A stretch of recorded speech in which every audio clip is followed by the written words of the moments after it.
అండి, అందరికీ నమస్తే. మొదటి యూస్ఫుల్ టిప్, సబ్బు తునుకలను మనము అలాగే పెట్టేస్తామండి, లేదా కొత్తది ఏదైనా సబ్బు తీసినప్పుడు దానికి గట్టిగా ఇలా అతికించేస్తాము. ఇలా ఎక్కువగా సబ్బు తునుకలు ఉన్నప్పుడు వాష్రూమ్లో ఉండే ఫ్లష్ ట్యాంక్లో ఈ సబ్బు తునుకలన్నింటినీ కూడా వేసేయండి. ఇవి కొద్దిసేపటి తర్వాత పూర్తిగా నానిపోతాయండి. తర్వాత మనము ఎప్పుడు కూడా ఫ్లష్ ఆన్ చేసిన వెంటనే కూడా నురుగతో పాటు మంచి సువాసన అనేది వస్తుంది. దీనివల్ల వాష్రూమ్ కూడా చాలా రోజుల పాటు నీట్గానే ఉంటుంది. నిమ్మకాయని ఒకటి కట్ చేసి దాంట్లో హాఫ్ భాగం మాత్రమే తీసుకున్నాక దీంట్లో ఉండే గింజలన్నీ తీసేయండి.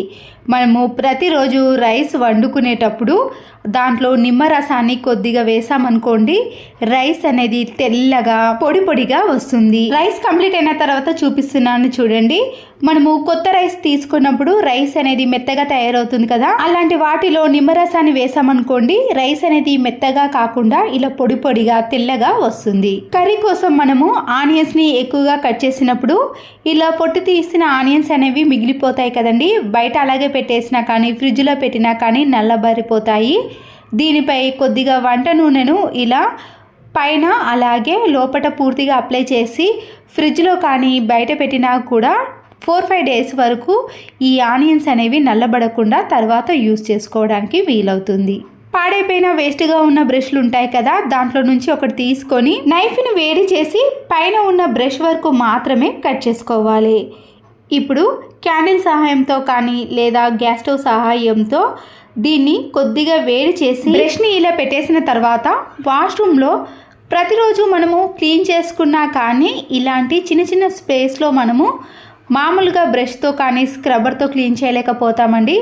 అలాంటి వాటి ప్లేస్లో ఇలా పాడైపోయిన ఒక బ్రష్తో మనం క్లీన్ చేసుకున్నాం అనుకోండి, చిన్న చిన్న స్పేస్లో ఈజీగా క్లీన్ అయిపోతుంది. అప్పుడు వాష్రూమ్ ఎక్కడ చూసినా కూడా చాలా నీట్గా కనబడుతుంది. పొట్టు తీసిన మునక్కాడలు కానీ పొట్టు తీయని మునక్కాడలు ఏవైనా సరేనండి, ఫ్రిడ్జ్లో మనం కవర్లో పెట్టి అలాగే పెట్టేసిన తర్వాత 4-5 డేస్కి ఇవి వాడిపోయినట్టు ఇలా గట్టిగా తయారవుతాయి కదా.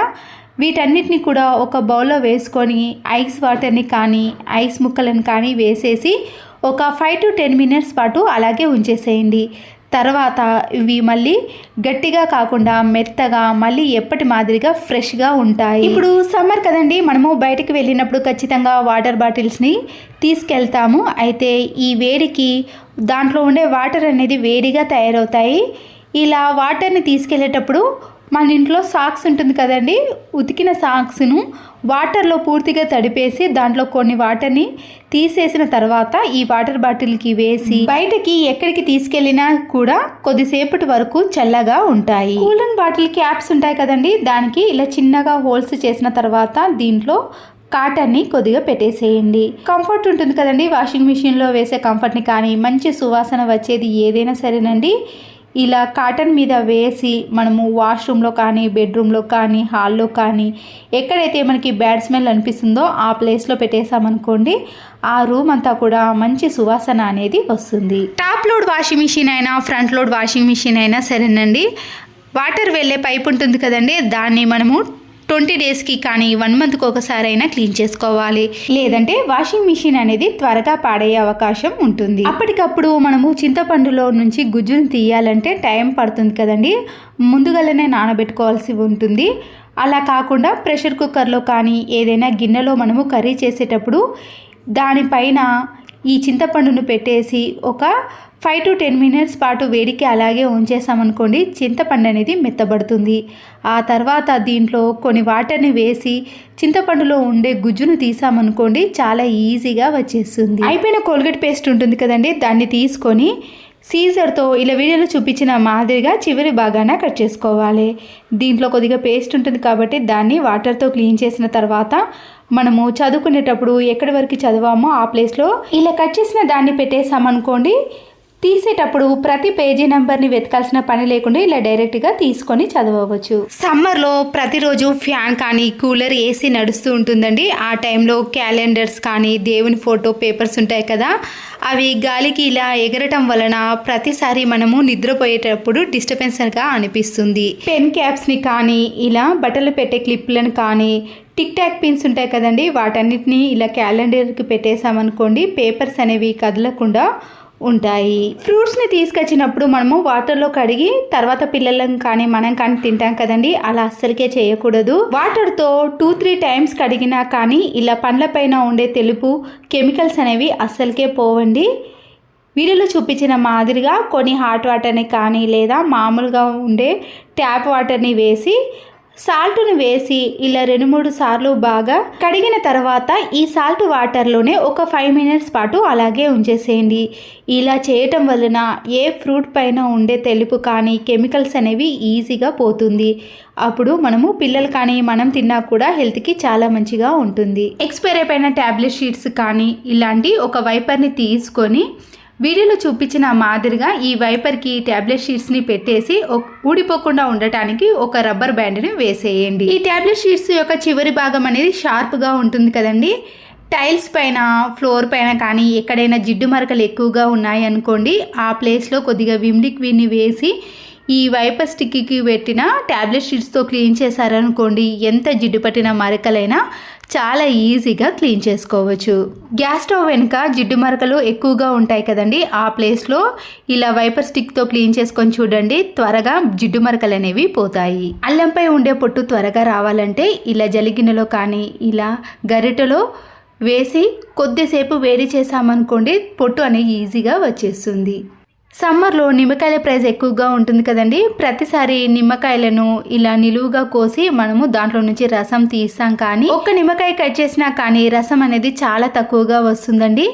ఇలా వీడియోలో చూపించిన మాదిరిగా నిమ్మకాయని నిలువుగా 4 సైడ్స్ కూడా కట్ చేసి ఆ తర్వాత రసాన్ని తీసామనుకోండి, ఇలా ఒక్క దానితో తీసిన దానికంటే కూడా చాలా ఎక్కువగా రసం అనేది వస్తుంది.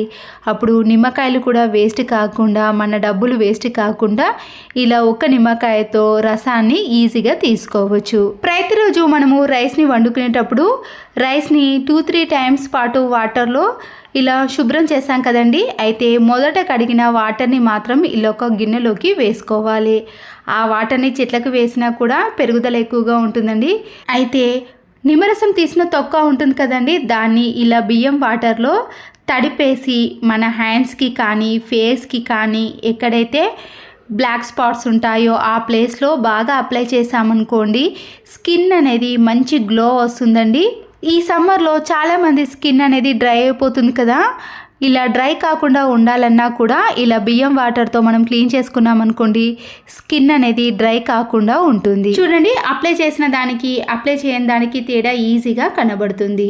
మన ఇంట్లో ఉండే మిక్సీ జార్ యొక్క బ్లేడ్లు అనేవి గట్టిగా అయినప్పుడు కానీ షార్ప్నెస్ తగ్గిపోయినప్పుడు వేడిగా ఉన్న వాటర్ని కొద్దిసేపు దీంట్లో వేసి 10-15 మినిట్స్ పాటు అలాగే ఉంచేసేయండి. దీనివల్ల బ్లేడ్లు అనేవి షార్ప్నెస్లోకి రావటమే కాకుండా బ్లేడ్లు అనేవి లూజ్గా తయారవుతాయి. మిక్సీ జార్ యొక్క కింది భాగాన ఇలా మురికిగా తయారవుతుంది కదండి, మనము ప్రతిసారి స్క్రబ్బర్తో క్లీన్ చేయలేకపోతాము. కొన్ని హాట్ వాటర్ని వేసి పాడైపోయిన టూత్ బ్రష్కి కొద్దిగా కోల్గేట్ పేస్ట్ని అప్లై చేసి ఈ హాట్ వాటర్లో 2-3 టైమ్స్ ఇలా బాగా కడిగేసామనుకోండి, దాంట్లో ఉండే జిడ్డు అనేది పూర్తిగా వచ్చేస్తుంది. తర్వాత మరొక 2-3 టైమ్స్ ఫ్రెష్ వాటర్తో క్లీన్ చేసుకోవాలి. ఇలా క్లీన్ చేయటం వలన మిక్సీ జార్ అడుగు భాగాన ఉన్న మురికి అంతా కూడా ఈజీగా క్లీన్ అయిపోతుంది. చివరి యూస్ఫుల్ టిప్ని కూడా చూసేయండి. మన ఇంట్లో ఇలాంటి టవల్స్ కానీ ఏవైనా పర్వాలేదండి, డోర్ కింద కొద్దిగా గ్యాప్ ఉంటుంది కదండి, ఆ ప్లేస్లో మనము ఈ టవల్ని పెట్టేసేయాలి. మనము పండుకునే ముందు ఇలా బెడ్రూమ్ని లాక్ చేసి పండుకుంటాం కదా, ఓపెన్ చేసినప్పుడు దోమలు అనేవి చాలా ఎక్కువగా వచ్చేసాయండి. ఆ రూమ్లో నుంచి ఈ రూమ్లోకి దోమలు అనేవి తిరుగుతూ ఉంటాయి కదా, ఇలా లాక్ చేయటం వలన దోమలు అనేవి ఇంకో ప్లేస్ నుంచి మన బెడ్రూమ్లోకి రాకుండా ఉంటాయి. అయితే కింద ఇలా డోర్ కింది భాగాన ఓపెన్ ఉండటం వలన దోమలు అనేవి ఎక్కువగా వస్తాయండి. దీనివల్ల మనకి నిద్ర అనేది సరిగా పట్టకుండా ఇబ్బంది పడుతూ ఉంటాము. ఇలా డోర్ కింద కానీ ఎక్కడైనా సరేనండి గ్యాప్ ఎక్కువగా ఉన్నప్పుడు మనము ఈ టవల్ని దాని కింద పెట్టేసామనుకోండి, ఆ గ్యాప్లో దోమలు అనేవి అస్సలకే రావండి. అప్పుడు బెడ్రూమ్లో మనము హాయిగా నిద్రించవచ్చు. దీనివల్ల పిల్లలు కానీ మనం కానీ ఎటువంటి డిస్టర్బెన్స్ లేకుండా హాయిగా నిద్రపోవచ్చు. చూసారు కదండి, ఇలా ఎక్కడైతే గ్యాప్ ఉందో ఆ ప్లేస్లో ఇలా టవల్ని పెట్టేసుకుంటే దోమల బెడద అనేది అస్సలకే ఉండదు. అంతేనండి. ఈ టిప్స్ కానీ మీకు నచ్చినట్లయితే తప్పకుండా ఒక లైక్ చేసి మీ ఫ్రెండ్స్కి కానీ రిలేటివ్స్కి షేర్ చేయండి. మరో యూస్ఫుల్ వీడియోతో మళ్ళీ కలుద్దాం. Thanks for watching.